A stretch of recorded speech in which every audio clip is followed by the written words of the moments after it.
Okay, Mark, so can you tell us a little bit about what the tillage transect is?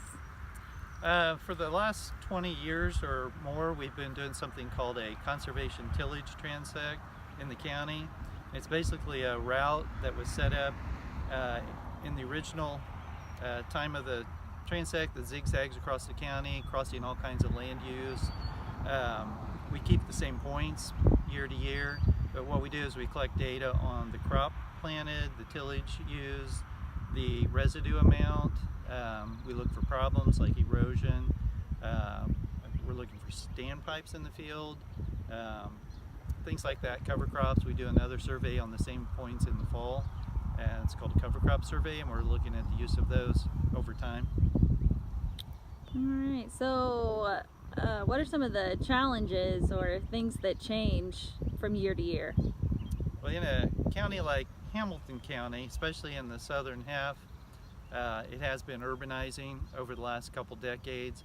So as we travel along, some of the points that used to be cropland are disappearing, which is kind of changing our statistics a little bit. So we have to remove those points. Definitely traffic's an issue as we get in the southern part of the county. So we use our flashers a lot on the car over there. But yeah, those are some of the challenges as time goes by.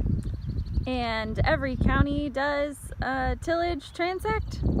To my knowledge, all counties have been participating. Every year isn't a required year, but we've always done it every year in Hamilton County to collect data on trends, and over time we can track the adoption of conservation tillage. We can look at acres of crops of soybeans, wheat, corn, and hay in the county. We can look at problems that are cropping up, and also, the data is used in the long term to direct our efforts where we might be lacking and where we need to push things, and also funding from government programs where those might be more effective.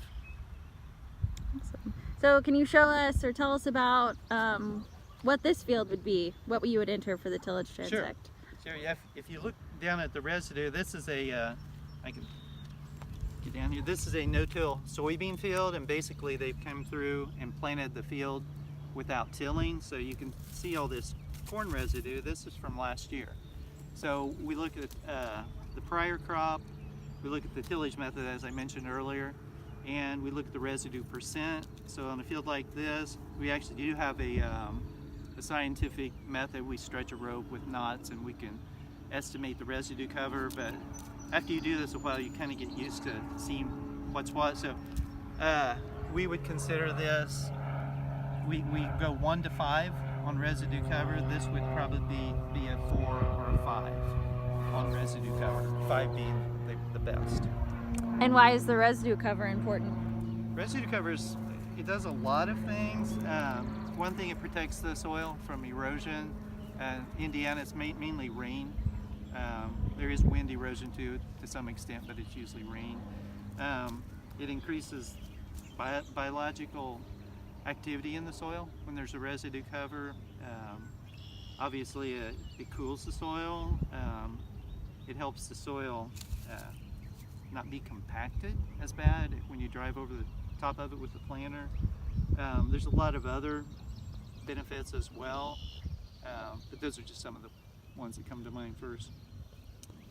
And is Hamilton County trending toward more no-till, or what are you seeing? Over time, definitely no-till soybeans. So that's the general tillage used on that crop. Corn, depending on the year, if it's weather controls a lot on whether corn is no-tilled or conventional, the old-fashioned way to do it, where you plow or chisel plow before you plant.